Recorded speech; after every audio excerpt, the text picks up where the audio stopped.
Bienvenue mesdames et messieurs, merci encore Ndenge Nalobaka, je ne cesse de le dire, grâce à la magie, il y a technologie, oyo ça la réunion, bolanda biso, tokuta na bino partout où vous êtes. Merci de bien so.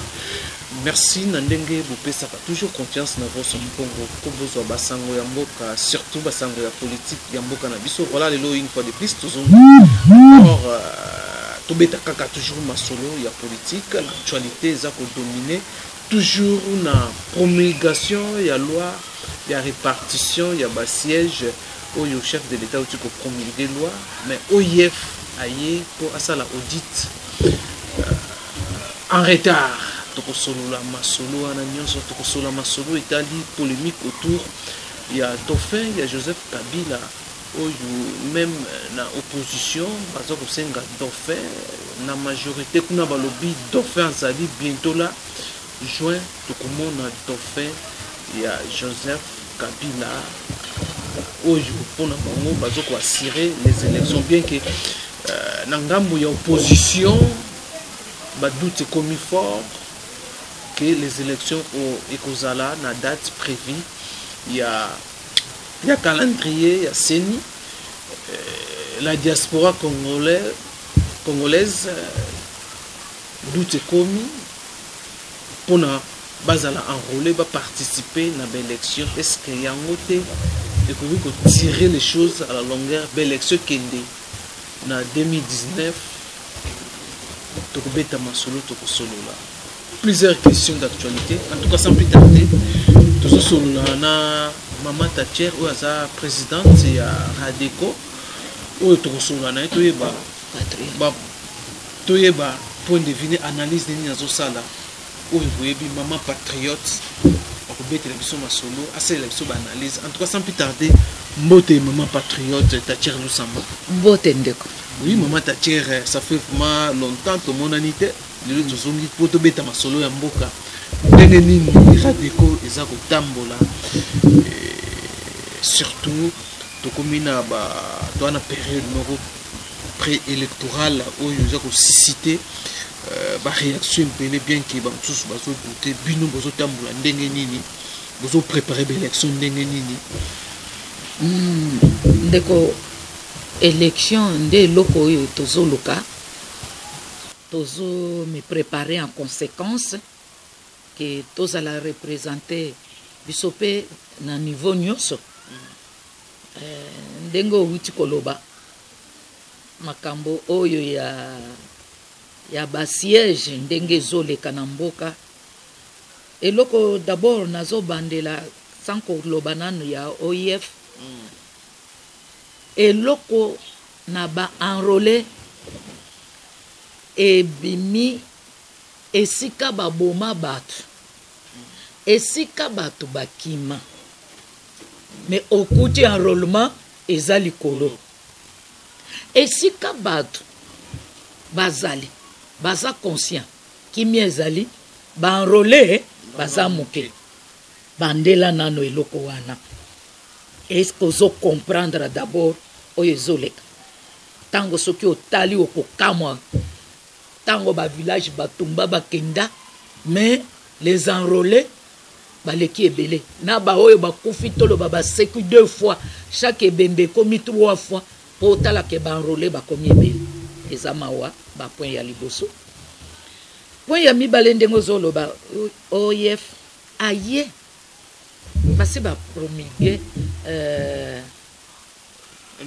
loi ya répartition ya ba siège mais ngana mona utilité na ye lisusu te parce que lingaki azala wana na ebandeli pona koede makambo mususu oyo tomoni ke ça ne va pas que akoka ko corriger ba corriger ayelelo c'est pour confirmer seulement oyo ezali déjà na place ezali akoloba ke ya sali musala ngo comme il faut que akeyi ko kundola ko tala ko pesa résultat exact nazo douter encore que ozo douter na crédibilité les chiffres oyo ba présenter nani chiffre oyo ba kopesa parce que ba kopesa kaka oyo bango ba kokuta ba kopesa kaka oyo bango ba kokuta ba kopesa mususu te omoni ntango oyo bainterviewe président nanga omoni ndenge aminimize yango modèle aminimize yango c'est pour dire que oyefa yango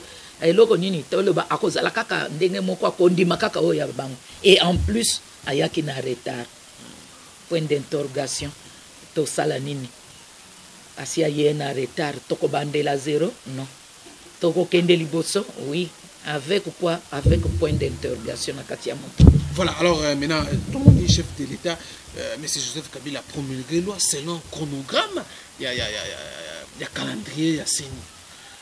Oui. À respecter. À respecter. Nde tozo lukaka ko respecter wana ezala bongo.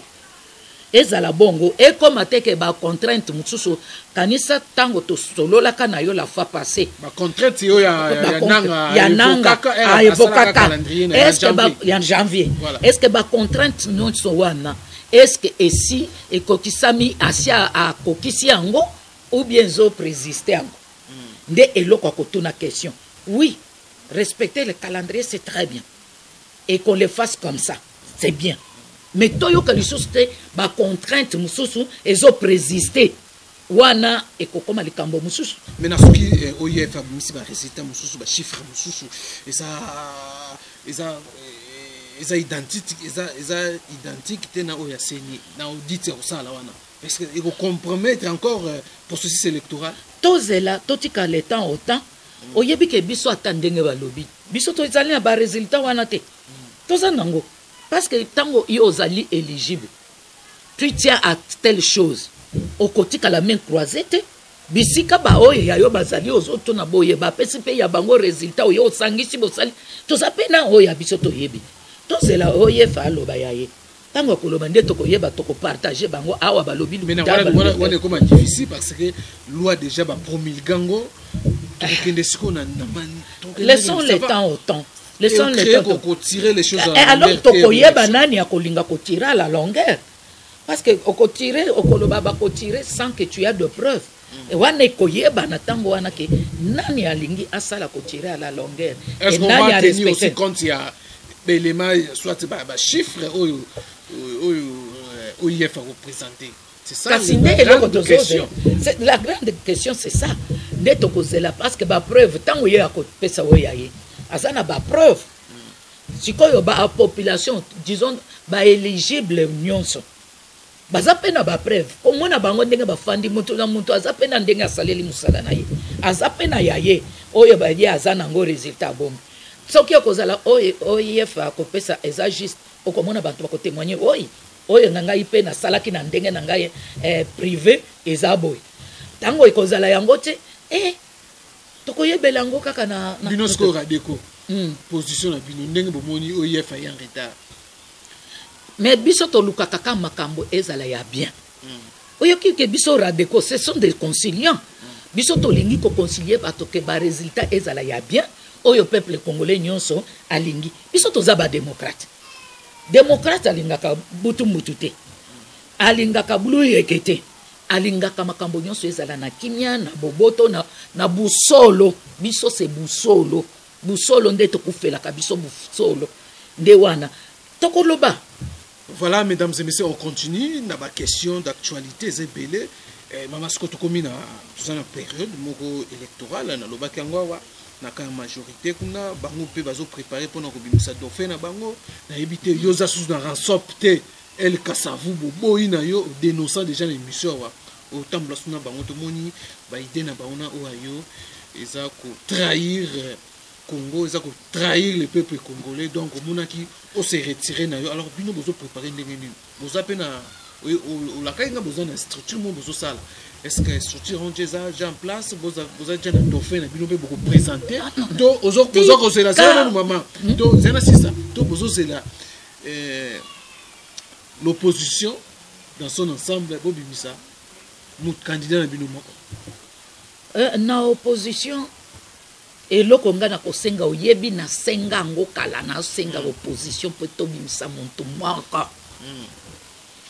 moko po na opposition mais oyebi tozali na bato ya mayele ebele pe tozali na kati na biso eza na bampese eza na bangungi ezali nyonso ezali kuna na kati mais po tokoma moko mais nzambe asunga kaka ke moko abima toyokana moko abima oyo ke azala liboso ke tozala éparpillé bavoi na biso topanzapanzango alors donc la question on a bino pe bozozela bosanga bino nyonso boza prêt ya kosanga bino nyonso toza na problème ya candidat candidat wana bakobenga ye candidat ya opposition ezali opposition pluriel mais si on arrive ya kobimisa candidat moko ekozala malamu parce que bango nyonso baza ba opposition mais chacun na nzela na ye direction tozokende moko oyo akoti na boîte oyo akoti na pagebo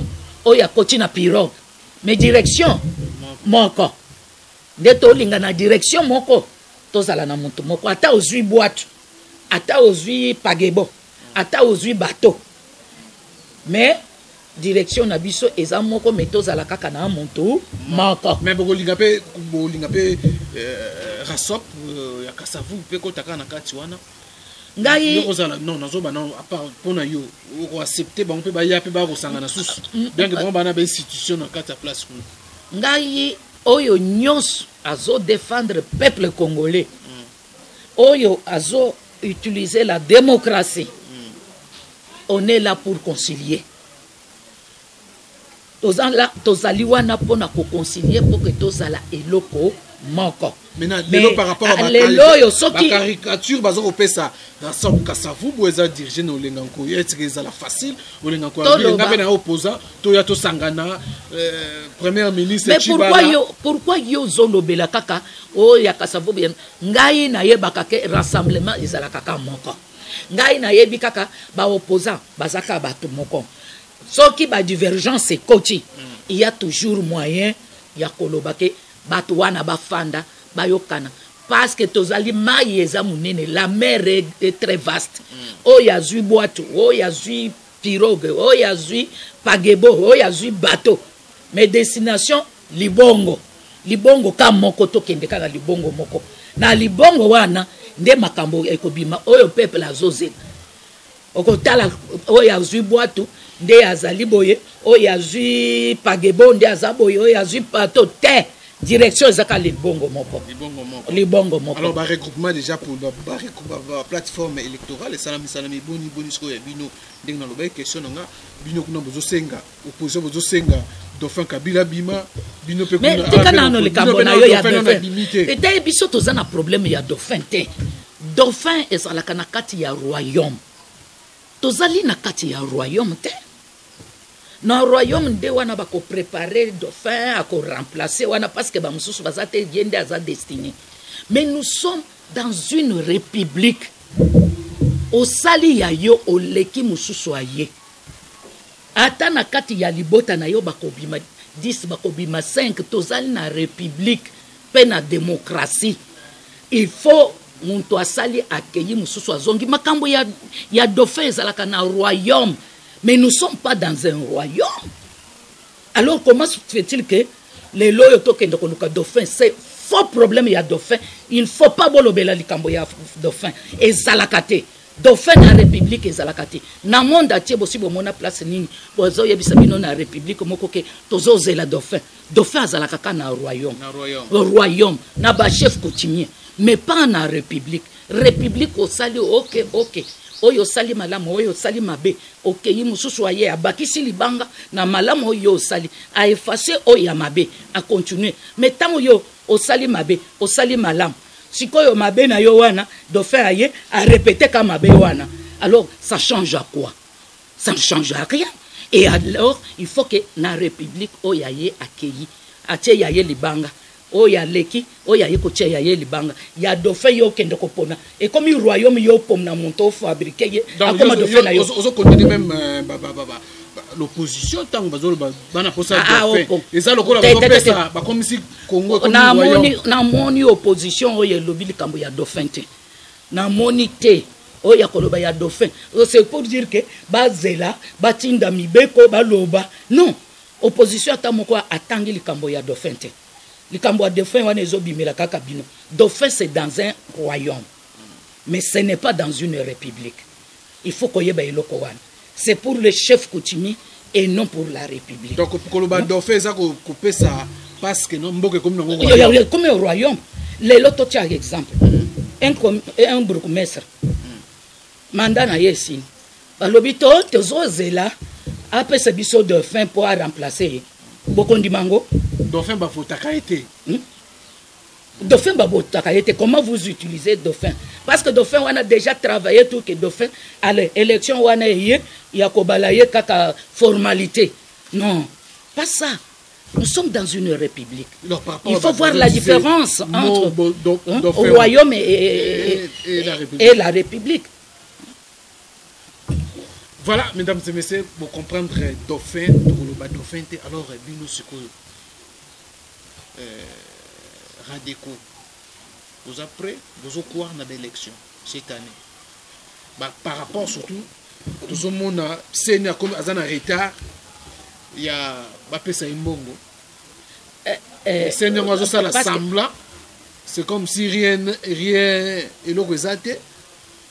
Au départ, à réclamer un Mbongo, mais tout le monde est moins retard. Ils pèsent encore. C'est un seul côté. Seni a présenté qui va contrainte. Va promulguer la loi. C'est pour dire que tout est OK. Parce que ceux qui est allés OK, va promulguer pour satisfaire bateau ou bien blayer en tout cas boité. Biso soué na biso ezali que élection et avoir lieu. Bato batikali nzembo wana pe ekatana. Bato basila parce que ba mususu bazali ka tozo zelango. Mais pas si ezali pona nini. Diaspora za congolais. Diaspora za congolais azana droit ya mboka na ye ko pona oyo ya lingite. Lelo baloba te ba ko enrôler bango te. Sikoyo bobwaki bango bakoma ba double nationalité otozo combattre ou bien bazali bana ya mboka. Non, ba diaspora ba enrôler bango bazonga ata isika bazali bako voter pour moni ba pays mosusu. Ozo mon élection zo sala tina e pa e bazali na libanda bazali bake na ambassade na bango bake ko voter. Pourquoi o ya biso tozo boya ba baza ba congolais te bolingo il faut ba voter mais sikoyo lelo izo boya ponani. Ozomona ke mbutu mususu bazolinga kotia na kati diaspora azandeko azana mboka na ye pourquoi aza se retrouver libanda ya mboka c'est suite ya biloko ezoleka na kati ya mboka mais comment kopona oyo ya kobongisa po azonga na mboka na ye afanda asala pe balwa azala pe ko contribuer na oyo ya prendre libanda po ya ko contribuer ao siko bozo rejeter ye na sort nini et pas nini tango bokoboya ka s'enrôler aza congolais te. Mais est-ce la danger so ba enrôler bango vie ba réalité senyazana. Réalité nini? Réalité quand ndenga enrôler awo ndenga enrôler bisika bitumbe ezalaki akendaki ko enrôler kaka boni na kati oyo mboka ezali na ya ba état de droit bazanga ko enrôler ba. Oye ba bisika ya makasi bitumba banzele ezalité ba enrôler mais kasi ba mboko oyo écoute ba mboko oyo ezana état de droit ezana démocratie ba enrôler bango te pona nini pour quelles raisons bakozanga pona kokende komema machine wana na nani oyo ba machine ya minene longo Corée et comme ya wakasika komema ya enrôlement kokenda nango na ba ambassade ndie kozala pasi te batale kambo baza ba peuple congolais ils ont droit aux élections d'être éligibles ou électeurs. Voilà. Voilà mesdames et messieurs, tous continuer tous chiter déjà. La police congolaise va présenter qui structure va présenter biso pour éviter ceux qui vraiment ils solo pour ils monter ndenge balobaka na mboka na biso l'opinion bamsu bazo douter nango que non Moïse Katumbi alingi a renversé les régimes en place en appuyant armée moko boye salami pour nous renverser pouvoir en place na éviter selon Batumususu balobi que non a constaté que non mauvaise volonté un régime en place pour organiser l'élection cette année, il faut appliquer la force pour chasser les pouvoirs en place. Mon frère, je peux te dire ceci. Aux informations, il faut tokota na muzindo pour na confirmer ngo. Oya katumbi ezo botama lelo. Mais il y a M23.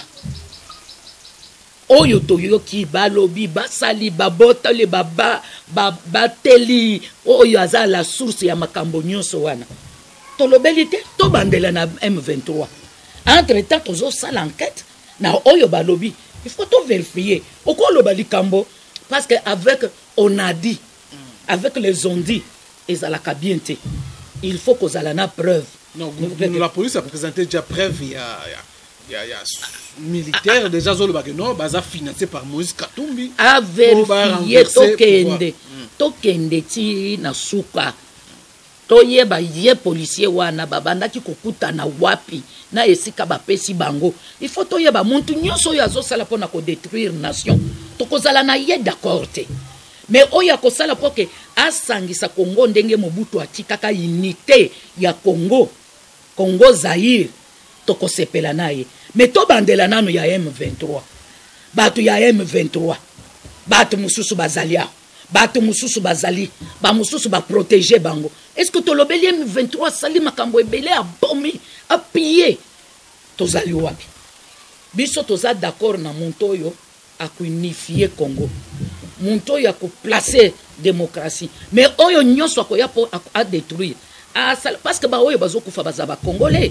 ce ne sont pas des étrangers ezaba congolais mikolo nyonso totambola kaka na maye na miso tolingi yango te likambo wana tokokende ti po to vérifier soki ya vérité soki eloko moko monte tokokende mbango kondima te parce que ya M23 ba preuve ba nini to tangi ba journal nyonso ekei na maye wa suite ata moko toyoki yango te oyo sikoyo yeko banda oyo to bandela nanu ya liboso to ya kokoma oyo ekomi lokola coutume ya koloba kaka ka groupe ka telemiao ba oyo bazokufa banyama te ce sont des humains et ba humains wana ce sont des innocents nzamba atindaki bango na mboko oyo po ba profiter les bons fruits oyo nzamba atia na mboko oyo pourquoi bango bakokufa basalaka bilanga na bango bazalaka ata na makambo ya bapouvoir te bazalaka na makambo oyo ya baminere te bainocent nde bazokufa likolo ya non total yango bien tokende lisusu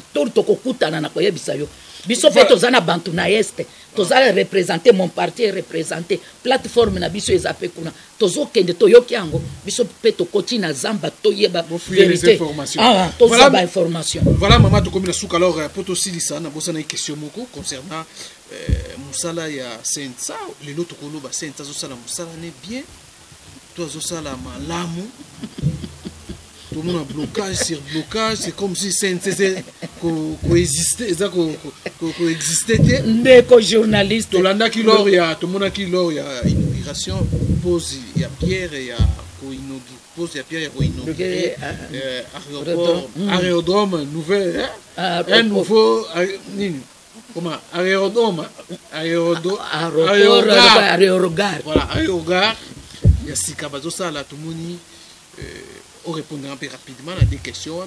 Première question, c'est un moment où on alors il y a pose, il y a Pierre, il y a pour lancer Aréogare, il y a Aréogare, il y a Sika. Tout le monde, Premier ministre Renan, président Sensa, vraiment, Premier ministre Borozo Liboko, il y a solo, hein? Il y a Sensa Olengankoi. Ambo? Comportement vraiment mon ani partout dans le monde yo pourquoi il y a des institutions kaka bango moko tango tosalaka prière tolobaka nzambe tala esika lokuta ezali tia confusion tango oyo esika vérité ezali tia unité nzambe nde ye moko ayebi bango biso makambo wana toyebi yango te ezala ba oyo bazakuna ezala ba oyo intéressaka biso te toyebi yango te mais ndenge bazali musika te yo pusana na micro na yo oke kotuna bango de part et d'autre yo ndo kopesa biso ba suite parce que biso tolandaka yango te tokomi kotala kaka liboso totalaka yango lisusu makambo ya nsima totalaka te mais talo ntango bazolakisa ndenge oyo yozoloba soki ya solo bamonaki ngai sauf quand même que ngai namonaki te c'est toi qui m'informe parce que j'étais absente un peu du pays exemple nini bakopesa na peuple congolais si c'est ça la vérité que baboyelani se serrer la main mais bakoli nano te parce que soki kotonga tokotonga mboka modèle wana crédibilité ya sensa mais toloba parce que siko tokotonga mboka ndenge wana oyo ennemi est-ce que mboka ekotonga mabongo génération ekoya sima ekotuna biso tosali musala nini tokolakisa bana oyo bazoya sima exemple nini étant démocrate étant conciliante. Vraiment, je regrette, mais nazo landelango pe lisusu nakati à la prochaine na koyebisa yo. Oyo le kakiwana na koyeba ngo pe na koyeba nini solution nini ko. Mais na crédit nini yozo ko accorder na institution saine sama to yebi so application suivi accord, application accord ya Saint-Sylvestre. Mais malheureusement que tozali na accord wa te soki oyebisa to ko solo la likambwana bele na che accord wana na place to tangi ba objectif nango moko to tangi to pesi réponse to tangi à la prochaine zongela na kozonga à la prochaine mais en général ndenge zomono est-ce que ils fonctionner normalement bureau na bango bazalaka wa bureau na bango d'abord parce que jusque là na yeba ka bureau esike ezalaka te ezalaka wapi parce que soki na yebi bureau ezalaka na lukusa ambo na yebite parce que eza makambo ebele na yebite tokoyeba ndenge nini tokolanda parce que biloko wana politique maman bien sûr parce que na local na yebaki ke wana institution mobimba mais tango tokotanga na yo calmement accord nde sikoyo kopesa biso nzela po topesa ba réponse comme il faut topesa alerte et voilà il faut to banda kotanga topesi réponse à par phrase wana établir bilan na bango musala voilà c'est ça de établir to lobby objectif na bango basali nde nini to kote nde nini bureau na bango ezalaka wapi et comment ndenge nini voilà na ordonnance na bango eza numéro boni ende wana nyonso wana tokoyeba alors pesinga devoir nazotikala merci na bino nyonso bozwaki libako ya kolanda biso merci Chibambalo na caméra pardon Eric Nkona montage tokutani prochainement na numéro mususu restez toujours fidèles sur www.voiceofcongo.net abonnez-vous massivement sur notre chaîne YouTube Voc News pe tokutani mukolo mususu mbote na mabota na bino